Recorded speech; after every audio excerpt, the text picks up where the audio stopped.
अस्सलाम वालेकुम student, hope you all will be fine. आज हम remaining part of this chapter पढ़ेंगे जिसमें हमने कल नमूनिया और टीबी के बारे में पढ़ा था। और आज हम ऑब्स्ट्रक्टिव लंग डिजीज पढ़ेंगे जिसमें दो डिजीज है, एक एस्थमा और दूसरा सीओपीडी। तो सबसे पहले हम एस्थमा के बारे में पढ़ेंगे कि एस्थमा क्या है। अच्छा जी, इस समय हमारे पास एक इन्फ्लेमेटरी डिजीज है, कंडीशन है जिसमें हमारे पास जो ब्रोंकियल ट्यूब होती है उसमें स्वेलिंग आ जाती है और वो नियर हो जाते हैं, कंस्ट्रक्टेड हो जाते हैं, जिसकी वजह से फिर जो है वो डिफिकल्टी होती है ब्रीथिंग में। ठीक है, तो इसमें क्या होता है, जो हमारे पास ब्रोंकियल ट्यूब है वो उसमें कंस्ट्रक्शन आ जाती है, स्वेलिंग हो जाती है, आगे से जो है वो एयर अच्छी तरह से पास नहीं होता, जिसकी वजह से फिर डिफिकल्टी होती है ब्रीथिंग। ठीक है, as a result of inflammation, the airway are hyper-responsive and they narrow easily in response to a wide range of stimuli. इसमें वही बात है कि जो हमारे पास ट्यूब है, ब्रांकियल ट्यूब्स है, वो नेरे हो जाते हैं, एयर इजीली पास नहीं होता, तो फिर हाइपर रिस्पॉन्सिव वहाँ पे हो जाते हैं। ठीक है, और फिर डिफिकल्टी इन ब्रीथिंग पेशेंट जो है वो फील करते हैं। ये इसकी डायग्राम दिया हुआ है यहाँ पे। ठीक है, ये आपको नजर आ रहा है, एक नॉर्मल ब्रोंकियोल है। देखिए इसमें जो है वो ये जो होल है ना, ये वाला जहाँ से एयर पास होता है वो बिल्कुल क्लियर है, इसमें इजीली जो है वो एयर पास होते हैं। और जो आगे एस्टिमेटेड ब्रोंकियोल है, ये आपको नजर आ रहा है, यहाँ पे सारी जो है वो ऑब्स्ट्रक्शन हुई होती है। ठीक है, नैरो हो जाता है, जिसमें से फिर एयर इजीली पास नहीं होता और पेशेंट को फिर डिफिकल्टी होती है ब्रीथिंग में। ठीक है, तो ये डायग्राम से आप लोग इजीली इसको समझ सकते हैं। इसकी पैथोफिजियोलॉजी क्या है? Asthma is an airway disease which may be reversible or sometimes irreversible obstruction to airflow and pathologically with poor developed mucus gland airway thickening due to inflammation and bronchial constriction। ये इस्तेमाल जो है हमारे पास किस condition में जो है वो रिवर्स भी हो जाता है, और कुछ ऐसी कंडीशन है जहाँ पे ये फिर इरिवर्सिबल हो जाती है, फिर जो ऑब्स्ट्रक्शन होती है उसको फिर हम रिवर्स नहीं कर सकते। ठीक है, वहाँ पे बिल्कुल ब्लॉकेज हो जाता है, जो बाद में जो है हम कहते हैं कि वो ठीक नहीं हो सकती या वो फिर रिवर्स नहीं हो सकता। ठीक है, वहाँ पे म्यूकस इतना ज़्यादा बढ़ जाता है जिसकी वजह से फिर एयर अच्छी तरह से पास नहीं होता। ठीक है, लंग्स में, और फिर डिफिकल्टी जो है होती है उसमें ब्रीथिंग में, और आगे से टायर्डनेस और सारा कुछ इसी वजह से हो जाता है। ठीक है, the narrowing of the airway in the lungs due to tightening of surrounding smooth muscles. जो भी हम इसमें ब्रांकियल ट्यूब्स की हमने बात की है, वहाँ पे क्या हो जाता है, वहाँ पे जो हमारे पास स्मूथ मसल होती है वो टाइट हो जाते हैं, जिसकी मूवमेंट्स नहीं होती, जिसकी वजह से जो है वो फिर एयर इजीली पास नहीं होता आगे लंग्स में। Bronchial inflammation also cause narrowing due to edema or swelling by an immune response to allergy। Smooth muscles जो है वो टाइट हो जाते हैं, जिसकी वजह से फिर ब्रोंकियल इन्फ्लेमेशन हो जाती है, और जब ब्रोंकियल इन्फ्लेमेशन हो जाती है तो वहाँ पे नेरेविंग हो जाती है, वो ट्यूब जो है वो नेरो हो जाता है, एडिमा बन जाता है, स्वेलिंग हो जाती है। ठीक है, इसकी वजह से सारे प्रॉब्लम्स होते हैं। इसकी क्लिनिकल मैनिफेस्टेशन या जिसे हम कहते हैं साइंस सिम्टम्स जो है वो कौन से होंगे? जाहिर बात है, जब आपका एयर अच्छी तरह से पास नहीं होता लंग्स में, ट्यूब में नेरिविंग आ जाती है, तो सबसे पहले साइंस सिम्टम जो है वो डिफिकल्टी इन ब्रीथिंग होती है। वीजिंग साउंड आते हैं, वीजिंग साउंड इसलिए आते हैं कि वहाँ पे ब्लॉकेज हो जाता है, नेरिविंग हो जाती है, ऑब्स्ट्रक्शन हो जाती है, तो फिर जब हम इसके चेस्ट साउंड सुनते हैं तो वहाँ पे वीजिंग सी हमें फिर साउंड फील होता है, चेस्ट टाइट हो जाता है, कफ विद और without sputum at night time, tiredness हो जाती है, डिस्नेस, स्लीप हो जाती है, इसलिए कि आपकी जो है वो ऑक्सीजन पूरी नहीं होती। ठीक है, तो इस वजह से फिर आपको ज़्यादा शिकायत होती है, आपको नींद नहीं आती सही तरह से। ठीक है, रनिंग नोज होता है, शॉर्टनेस ऑफ ब्रीथिंग होती है। इसकी कासेस क्या है? इसकी जो मेन काज है वो अभी तक जो है वो अननोन है, आइडियोपैथिक या अननोन। ठीक है, बट मोस्टली जो रिसर्चेस है वो कहते हैं कि ये मोस्टली आपकी फैमिली हिस्ट्री जिसमें है तो वो आगे से पास होता है, जीन्स में या एनवायरनमेंट्स में आपका जो है वो पोल्यूशन है, डस्ट है, जिसकी वजह से आपको ये प्रॉब्लम हो सकते हैं। Inherited tendency to develop allergies called atopy, या जो है वो आपका इनहेरिटेड, जो हमने बात की है कि आपकी फैमिली में ये डिजीज पहले से चलता आ रहा है, तो मे बी कि आपको फिर रिस्क है कि आपको भी ये डिजीज हो बाद में। Parents who have active asthma, certain respiratory infection during childhood, contact with some airborne allergies, or exposure to viral infection in infancy or childhood, with immune system is developing, या आपको जो है वो बचपन में पहले कोई रिस्पिरेटरी प्रॉब्लम जो है वो ले चुके हैं, इस वजह से भी फिर आपको बाद में जो है वो एस्थमेटिक अटैक हो सकता है। ठीक है, अच्छा, ये ट्रांसमिट कैसे होते हैं? By gene, but does not mean you get asthma the day you want. You can live your entire life without having any asthmatic symptoms, since it can be triggered by environmental factors such as through जिन, जैसे हमने बात की कि पहले जो है वो आपको दादा परदादा में ये डिजीजेस थी तो आपको ये ट्रांसमिट हो सकते हैं, लेकिन इसका ये हरगिज मतलब नहीं है कि जैसे आप पैदा होंगे तो आपको फिर एस्थमेटिक डिजीज ही होंगे, ठीक है। ये आपके एनवायरमेंटल फैक्टर्स जो है उससे आपको फिर ये जैसे कि एलर्जीज है, किसी को डस्ट से है, किसी को स्मोक से है, ठीक है। काकरोच है, एक इंसेक्ट इंसेक्ट है, इस वजह से भी ये डिजीज हो सकती है। पेट जैसे हम कहते हैं स्मोक की वजह से, मोल्ड की वजह से, ठीक है। तो ये सारे ऐसे एनवायरमेंटल फैक्टर्स है जिसकी वजह से हमें एस्थमेटिक अटैक हो सकता है। It is not transmitted by communication, it's only inherited from the parents. ये कोई कम्युनिकेबल डिजीज नहीं है। अगर किसी को एस्थमा है तो आप कहेंगे कि नहीं यार ये इससे में टच हो गया या इसने कहीं भी कफ कर लिया तो आपको भी ये डिजीज हो सकता है, तो ऐसा कुछ नहीं है। ये इनहेरिटेड डिजीज है, किसी के पेरेंट्स में है तो आगे चांसेस है कि इसके बच्चों में भी ये एस्थमेटिक अटैक हो या एस्थमेटिक डिजीज हो। रिस्क फैक्टर्स कौन से है? House dust might, upper respiratory tract infection, अगर किसी को है, स्मोकिंग जो कर रहे हैं उनको ज़्यादा रिस्क पे होते हैं, ठीक है। केमिकल्स जो है जिन इलाके में ज़्यादातर फैक्ट्रियाज वगैरह ये चीज़ें सारे हैं तो उसमें भी लोगों को रिस्क होता है। पोलन्स, इमोशन, स्ट्रेस, एनिमल्स, मोर एक्सरसाइज, ड्रग्स में एस्पिरिन है, बीटा ब्लॉकर्स है, तो ये सारे ऐसे रिस्क फैक्टर्स है जिसकी वजह से जो है वो फिर क्या नाम है चांसेस ज़्यादा बढ़ जाते हैं इस्तेमाल। ये सारे पिक्चर्स में भी आपको उन्होंने एक्सप्लेन किया हुआ कि पेट्स क्या है, मोल्ड्स क्या है, ये क्या नाम है, डस्ट है, केमिकल्स है, ठीक है, और ये काकरोचेस, ये सारे रिस्क फैक्टर्स है। तो ये आप पिक्चर से भी आप लोगों को इसका आइडिया हो सकता है कौन कौन से रिस्क फैक्टर है जिससे इस्तेमाल हो सकता है।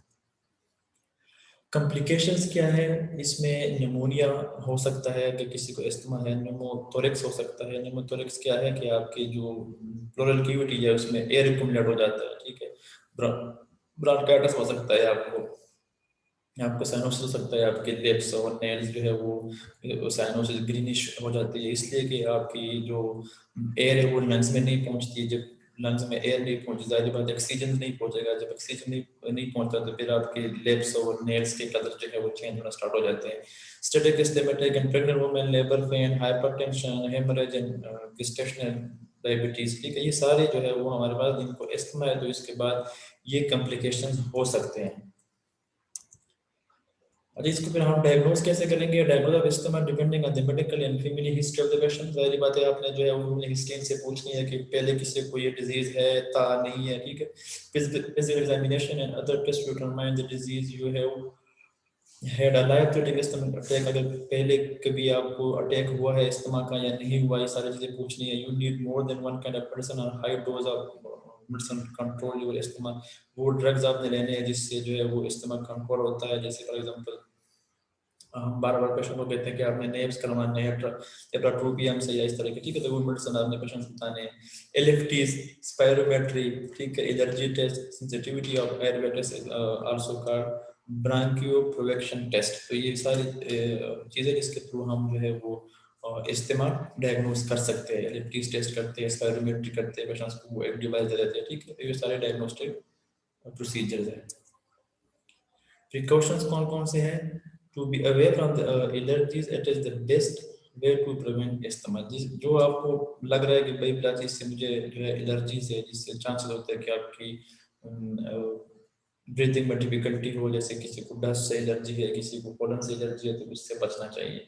The food substances that are causing allergies are to be found out and should be avoided. Try not to be in the cold atmosphere. The medicine prescribed by the doctor should be used repeatedly and times. ठीक है, तो ये सारे precautions use करने हैं इस्तेमाल से बचने के लिए। जब मेडिकल मैनेजमेंट क्या है फिर इसके two types of medicine are available for इस्तेमाल। एक हमें जो है वो प्रिवेंटर्स है, दूसरा जो है वो रिलेबल्स है, ठीक है। They are to be taking only when cough and problems and breathing persistent. अगर आपको कफ है, आपको जो है वो डिफिकल्टी है ब्रीथिंग में, तो फिर आप ये मेडिसिन ले सकते हैं। Prevent chronic and trouble symptoms such as coughing and shortness of breath. Reduce need to quickly leave medicine, help to maintain lung function test when compared to tablets and serum inhalers are quite useful, ठीक है। तो ये सारी चीजें हैं जिसमें से आप जो है वो मेडिसिन ले सकते हैं, वो प्रिवेंटर्स है या रिलीवर्स है, ठीक है। और रेगुलरली आप जो है वो अपना लंग फंक्शन टेस्ट जो है वो आप करते रहें, ठीक है। जितनी भी आपको मेडिसिन या सिरप या इनहेलर्स प्रेस्क्राइब है वो आप टाइम से यूज कर लें। Two class of medication long term lung acting control and quick relief medication as well as combination product. इसमें जो है वो हमारे पास लंग एक्टिंग कंट्रोल वाली मेडिसिन है और क्विक रिलीफ मेडिसिन है, या ये तो आप एक ले सकते हैं या दोनों की कॉम्बिनेशन भी एक टाइम पे आप ले सकते हैं, ठीक है। इसके अलावा लिकोट्रीन मॉडिफायर्स है, इनहिबिटर्स और anti leukotriene block receptor to prevent bronchiolitis, ठीक है। ये लिकोट्रीन मॉडिफायर है, इसमें हमारे पास जो है वो मेंटोक्लास सोडियम है या ज़ेलुटिन टेबलेट इसमें मेडिसिन आ जाते हैं, ठीक है। इसका काम क्या है, ये हमारे पास ऐसे केमिकल्स को ब्लॉक कर देते हैं जो आपके एयरवे को नैरो करता है, ठीक है। तो लिकोट्रीन या एंटी लिकोट्रीन का काम क्या है, इनका काम ये है कि जो केमिकल्स आपके एयरवे को नैरो करते हैं उनको वो ब्लॉक कर देता है, ठीक है। इसके अलावा जो है वो फिर हमारे पास बीटा एड्रेनर्जिक एगोनिस्ट है, इसमें हमारे पास जो है वो रेट्रोड्रिन और ट्रबोटलिन मेडिसिन इसमें आते हैं, ठीक है। इसका काम क्या है, इसका काम है कि जो आपके मसल्स है उसके क्या नाम है ब्रोंकाई के, वो उनको रिलैक्स रखते हैं, उनको जो है वो न्यूरोविंग से प्रिवेंट करते हैं, ठीक है। इसके अलावा जो है मिथाइलजेंटिन है, मिथाइलजेंटिन कोई मेडिसिन नहीं है, कोई ड्रग नहीं है, जैसे फॉर एग्जांपल कॉफी या टी है, इसमें ये चीज़ जो है वो पाया जाता है, ठीक है। इसके अलावा जो एंटीकोलिनर्जिक्स है जिसमें एट्रोपिन आ जाता है, एट्रोपियम आ जाता है, और जो आपके इनवॉलंटरी मसल्स है मूवमेंट है उसको ये ब्लॉक कर देता है, इनवॉलंटरी मसल मूवमेंट्स को ब्लॉक कर देता है, ठीक है। इसके अलावा कॉर्टिकोस्टेरॉइड्स हम देते हैं पेशेंट्स को और मास्ट इनहिबिटर्स है। तो ये आप लोगों ने बिल्कुल याद रखने हैं कि इस्तेमाल के लिए कौन कौन से मेडिकेशन हम यूज कर सकते हैं और क्यों यूज करते हैं, उनका काम क्या है। Nursing management most important, administer prescribe therapy and monitor patient responses. जो भी आप पेशेंट्स को जो थेरेपी कर रहे हो, जो मेडिसिन दे रहे हो, जो भी आप पेशेंट को एडमिनिस्टर कर रहे हो, वो आपने पेशेंट को देना है। उसके बाद पेशेंट का रिस्पांस मॉनिटर करना है कि पेशेंट जो है इससे कुछ स्टेबल हो रहा है या नहीं हो रहा। एडमिनिस्टर फ्लूइड्स एंड एंटीबायोटिक्स, जो भी प्रेस्क्राइब फ्लूइड्स या एंटीबायोटिक्स है पेशेंट्स को, वो आप लोगों ने देने हैं। Assess with them to patient and respiratory support as needed. जो भी पेशेंट्स को उस टाइम पे रिस्पिरेटरी सपोर्ट की नीड हो, ऑक्सीजन डिमांड हो, या पेशेंट का इंट्यूबेशन हो, या जो भी उसमें आप लोगों ने असिस्ट करना है। इसकी एंजाइटीज जो है वो रिड्यूस करना है। Advice the client wear to be loose and keep patient informed about the procedure. जो भी आप प्रोसीजर्स कर रहे हो पेशेंट का, वो सबसे पहले अपने पेशेंट्स को, इनको फैमिली को बताना है। कीप अवे फ्रॉम डस्ट, और डस्ट से जिस आप लोगों ने दूर रहना है, क्योंकि इसकी वजह से जो है उसमें अटैक ज्यादा होता है। Monitor respiratory status for progression resolution of asthma, breath sound, pulse oximetry, vital sign, इसकी डेली मॉनिटरिंग करनी है। वाइटल साइन आप लोगों ने मेंटेन करना है। प्रिवेंशन ऑफ कॉम्प्लिकेशन से आप लोगों ने इसको क्या नाम है बचाना है, प्रिवेंट करना है। Teach patient and family about systematic attack. अगर सिस्टमेटिक अटैक किसी पेशेंट को हो जाता है तो उन्होंने क्या करना है, या अपने पेशेंट्स को, इनके फैमिली को टीच करना है, इनको बताना है, इनको ये भी बताना है कि आपने सेल्फ केयर कैसे करनी है, घर में कैसे केयर करना है, ठीक। तो ये सारा था रिगार्डिंग इस्तेमा कि इस्तेमा क्या है, इसकी मेडिकल मैनेजमेंट क्या है, इसके रिस्क फैक्टर्स क्या है, इसके नर्सिंग मैनेजमेंट क्या है, ये सारा हमने डिस्कस किया। अभी लास्ट डिजीज है इस चैप्टर के, जो है कोरोनरी ऑब्स्ट्रक्टिव पल्मोनरी डिजीज, जिसे हम सीओपीडी कहते हैं। सीओपीडी क्या है? It is a disease characterized by air flow limitation that is not fully reversible. यहाँ पे क्या होता है, यहाँ पे हमारे पास भी ब्लॉकेज आ जाती है, न्यूरोविंग आ जाती है, लेकिन ये मोस्टली रिवर्सिबल नहीं होता सीओपीडी में। बिल्कुल इनकी जो है वो क्लियर हो जाती है जो अलविलाई है लंग्स में। The airflow limitation is usually progressive, so it may include disease that cause airflow obstruction। बिल्कुल airflow obstruction हो जाती है, वहाँ पे जो है वो फिर एयर या जो हमारे पास ऑक्सीजन है वो पास नहीं होता। इसमें दो आ जाते हैं मोस्टली, एक को हम कहते हैं एम्फीसीमा और दूसरा जो हमारे पास है वो क्रोनिक ब्रोंकाइटिस है। एम्फीसीमा में क्या होता है, the pathological that describe a normal distinction of air spaces beyond the terminal bronchioles and distinction of walls of alveoli। इसमें बिल्कुल कोलैप्सिंग हो जाती है, जो हमारे पास alveoli है वो कोलैप्स हो जाते हैं, आगे से जो है वो उसमें एक्सचेंज ऑफ गैसेस भी नहीं होता। In emphysema, impaired O2 and CO2 exchange result from distinction of the walls of over distinct alveoli। impaired O2 और CO2 exchanges होते हैं या बिल्कुल होते नहीं है, कि वहाँ पे जो एल्विलाई है, जो एयर सेक्स है, वो बिल्कुल जो है वो कोलैप्स हो जाते हैं, या वहाँ पे अल्विलर फ्लूइड जो है वो ज्यादा फिल हो जाता है, जिसकी वजह से फिर O2 और CO2 के एक्सचेंज नहीं होते। इसके अलावा जो दूसरा जो है वो क्रोनिक ब्रोंकाइटिस है। It is the disease of airways is defined as the presence of cough and sputum production for at least 3 months in each consecutive years. इसमें जो हमारे पास, जैसे पहले हमने इसमें में कहा था कि वहाँ पे ब्रोंकाइटिस में क्या होता है, इन्फ्लेमेशन हो जाती है, जो एयरवे ट्यूब है वो ब्लैक हो जाता है, वो नेरो हो जाता है, उसके मसल जो है वो टैप हो जाते हैं, ठीक है। और इसकी जो इसमें और क्या होता है, इसमें आपके कंटिन्यूस जब आपको कफ होता है, स्पूटम प्रोडक्शन होता है 3 या 4 महीने से कंटिन्यूसली। इसकी कथा का ज़्यादा क्या है, NCOPD the airflow limitation is both progressive and associated with abnormal inflammatory response to lungs and infectious particle and gases। इसमें airflow limitations completely blockage हो जाती है, आपके एयर पास नहीं होता जिस तरह से lungs में, क्योंकि आपके alveoli जो है वो ऑलरेडी कोलैप्स होते हैं। The inflammatory response occurs throughout the proximal and peripheral airway, lungs parenchyma and lung vasculature। lung parenchyma जो lung के cells है, जो air sacs है, क्वालिटी कोलैप्स ही होती है, उसमें जो है वो फिर एयर पास नहीं होता, जिसकी वजह से आपको इन्फ्लेमेशन हो जाते हैं वहाँ पे लंग्स में, ठीक है। Due to inflammation hyper secretion of mucus occurs with dyspnea and tricky and bronchial that thicken the walls and through the air flow and cause obstruction. इसके कासेस क्या है और रिस्क फैक्टर्स क्या है, environmental exposure and host factors आपके, जैसे इसमें smoking, cigarette smoking है, या जहाँ पे इंडस्ट्रियल जोन है जिसमें वहाँ पे ज़्यादा पोलन या pipe cigars and tobacco etcetera, ठीक है, ये सारे जो है वो और ऐसे फैक्टर्स है जिसकी वजह से COPD का अटैक हो सकता है। जेनेटिक फैक्टर्स है, deficiency of alpha 1 antitrypsin an enzyme inhibitor that protects the lungs parenchyma from injury। इसमें जो हमारे पास ये वाले एंजाइम है अल्फा 1 एंटीट्रिप्सिन, इसके डिफिशियंसी हो जाती है, और इसका काम क्या है, ये लंग्स की को इंजरी से प्रोटेक्ट करते हैं, इनकी डिफिशियंसी हो जाती है और जिसकी वजह से फिर लंग्स जो है वो इंजरी हो जाती है, उसमें उसकी जो एयर सेक्स है या एल्वेलाई है वो अक्सर कोलैप्स हो जाते हैं। इन्फेक्शन की वजह से हो सकते हैं, जैसे वायरसेस है, बैक्टीरिया है, फंजाई है, इस वजह से भी ये हो सकता है। क्लिनिकल मैनिफेस्टेशंस क्या है, साइंस सिम्टम्स क्या है, इसमें जो है क्रोनिक कफ होगा, ठीक है, स्पूटम प्रोडक्शन होगी, डिस्पनिया होगा, डिफिकल्टी होगी आपकी उसमें ब्रीथिंग में, और वेट लॉस इसमें होता है, ठीक है, मोस्ट कॉमन है। Assessment and diagnostic findings, patient history सबसे पहले इंपॉर्टेंट है, इसके अलावा जो है pulmonary function history through spirometry patient की हमने करनी है, उससे हमने देखना है कि पेशेंट्स की जो है वो ब्रीथिंग पैटर्न कैसा है। EPG से भी हम उसको जो है वो फाइंड आउट कर सकते हैं। मैं also be obtained to assess based on oxygenation and gas exchange। Chest x-ray से भी हमें पता चल सकता है। स्क्रीनिंग पर अल्फा 1 एंटीट्रिप्सिन में भी परफॉर्म पर यंगर पेशेंट्स, ये एंटीट्रिप्सिन भी हम इसकी स्क्रीनिंग करते हैं ताकि ये इसकी अमाउंट सफिशिएंट है या नहीं है। अगर इसकी डिफिशिएंसी है तो इट्स मीन के फिर हमारे पास लंग इंजरी के चांसेस ज्यादा है। Complications क्या है, respiratory insufficiency and failure are more major life-threatening condition।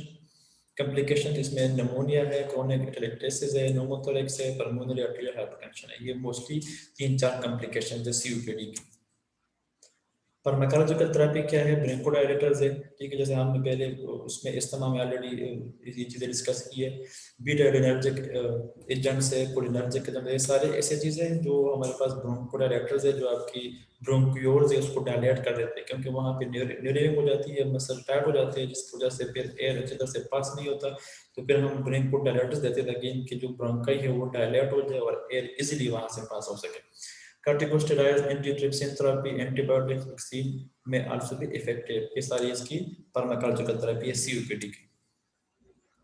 Risk reduction, smoking session है, इसमें एनवायरमेंटल एक्सपोजर है और फूड थेरेपी है। नर्सिंग मैनेजमेंट क्या है, सबसे पहले असेसमेंट है, पेशेंट को आपने असेस करना है, airway achieving airway clearance most important है कि पेशेंट के एयरवे जो है वो बिल्कुल क्लियर हो, वहाँ पे जो है वो कोई ऑब्स्ट्रक्शन ना हो, उसको ऑक्सीजन की नीड हो, तो आप ऑक्सीजन पेशेंट्स को जो है वो दे दें। मॉनिटर पेशेंट पर discipline, monitor prescribe medication through proper routes, improving breathing pattern, improving activity tolerance in exercise. Monitor and managing complication and relief discipline, आपने इसकी COPD के जो कॉम्प्लिकेशंस है उसको मॉनिटर करना है कि इसके अलावा पेशेंट्स को कौन कौन सी प्रॉब्लम हो सकते हैं या हो रहे उस टाइम पे, ठीक है, इसकी डिसिप्लिन को आप लोगों ने रिलीव करना है। Monitor cognitive changes, monitor vital sign, teaching patient self care, promoting home and community base care, continuing care, ventilation and hygiene, ये सारी चीजें हैं जो एक नर्स ने जो है पेशेंट्स में देखने और असेस करने और उसको स्टेबलाइज करना है। This is the end of this chapter.